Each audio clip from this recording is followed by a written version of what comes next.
Professor, agora sim podemos falar contigo, e em muitos desses ritos, o Papa Francisco queria a inclusão das mulheres. E aí eu volto à pergunta inicial. Qual é o desafio e qual foi a importância dele dar esse passo inicial? Muito boa noite. Boa noite novamente. Estamos ouvindo a professora? Tudo certo, né? Vai lá, professor. Vou começar com o Espírito Santo. Sim. O Papa Francisco escolheu esse nome, Francisco, nós já falamos aqui, que vem de 800 anos, mas quem era Francisco? O Francisco lá de trás, ele imitava o Cristo. O que o Cristo fazia? Ele fazia atos concretos, ele não tinha uma teoria.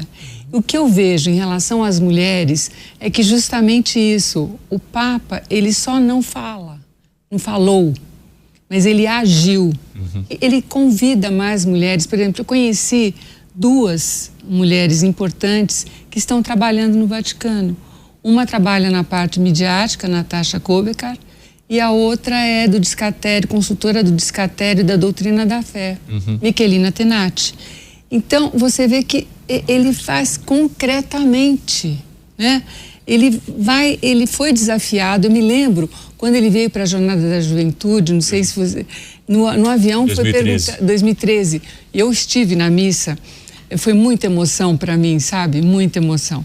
E no avião, perguntaram para ele, as mulheres serão ordenadas? Ele deu uma resposta, não sei se vocês lembram, não vou nem repetir aqui. Mas, enfim, ele começou a agir concretamente, chamando as mulheres e colocando as mulheres. Tem muitos cargos que nunca houve nenhuma mulher e elas estão lá. Isso é que é bonito, sabe? Ele só não fez discurso, não houve muita polêmica, mas ele concretizou.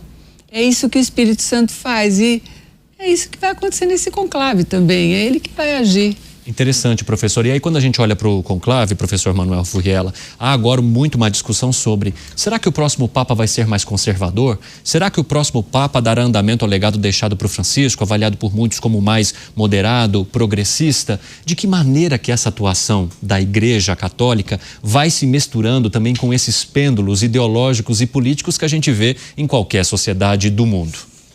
É interessante porque é uma instituição milenar, a gente falou aqui sobre isso, né? Mas ela age a longo prazo. Então o que a gente percebe é que cada papado segue uma sequência lógica da Igreja, alguns mais ligados a questões, digamos, mais políticas. Isso é uma visão não religiosa, né? Que eu estou fazendo aqui, essa visão não religiosa.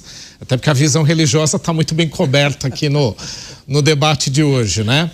Mas, de qualquer forma, é porque ele é muito interessante, o lado não religioso dele. A Igreja é muito interessante nesse aspecto, né? Tem vários papéis importantes e o Papa Francisco também, então acho que essa parte me compete aqui. Mas, de qualquer forma, como uma instituição de longo prazo, a gente vê aqueles mais ligados a questões mais políticas. É o caso do Papa Francisco. Foi, em termos recentes, João Paulo II. João Paulo II, no momento onde o mundo era dividido entre socialismo, comunismo, como queira, e capitalismo, você tinha uma União Soviética forte. Ele era polonês. A Polônia, um dos principais países comunistas do mundo à época, epicentro da Segunda Guerra Mundial, e o mundo capitalista. O Papa, naquele momento, João Paulo II, agiu em termos políticos de uma forma determinante, né? Então, naquele mundo dividido, em fazer com que a voz dos católicos que eram oprimidos em certos países fossem ouvidos, e também naquele mundo dividido. Então, acho que uma característica, uma análise mais político, e foi o Papa que mais viajou, né? O segundo que mais viajou, Papa Francisco, não é à toa. Depois veio o Bento XVI, muito ligado à doutrina da fé. Aliás, com certeza, um dos maiores conhecedores da doutrina da fé, profundo estudioso. E que já não se sentia tão à vontade em meio às multidões, né? Exato, mas... Era um Papa mais reservado, né? Mas importante também nessa questão de a longo prazo de uma instituição como essa.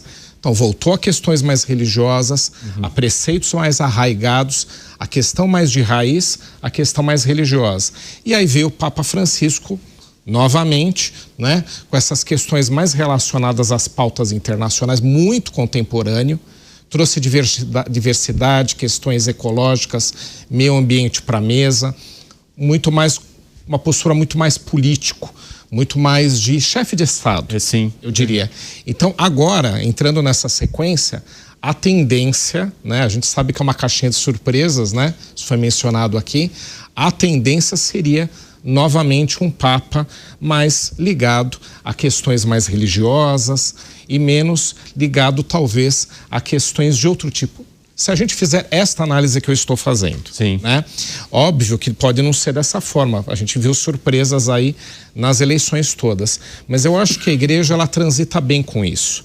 Como uma instituição que não é só do momento daquele Papa. Se a gente fala de 2000 anos, né, ou algo próximo disso, a gente tem que fazer a análise que cada uma das gestões dos papas faz parte da grande lógica. Então, acho que seria um pouco próximo disso. Um outro elemento que eu acho que talvez seria interessante nessa própria escolha é que a igreja, a gente até estava falando nos bastidores, eu com os dois padres ali, ela tem crescido muito na África e na Ásia. A Ásia é um continente que tem um crescimento econômico, uma importância, conseguiu nesses últimos anos, veja a China e outros tantos, mas também a Igreja Católica tem um crescimento nessas regiões que é incrível. Sim. Né? Então, tem os candidatos aí asiáticos e africanos nesse momento, né? E são extremamente competentes, né? Se a gente pegar, né, todos os possíveis candidatos, tem candidatos fortes nessas regiões. Então, talvez se contemplar essas situações faça parte um pouco da política ali de bastidores, né? Mas eu acho que pensando em termos gerais, a gente analisando tantos papas, né? Foram quase 270 papas, né? 266 papas, eu acho que a igreja, ela pensa a longo prazo, a gente tem uma chance de ser mais alguém ligado à fé, até porque ela não é só uma instituição política, ela é uma instituição religiosa também.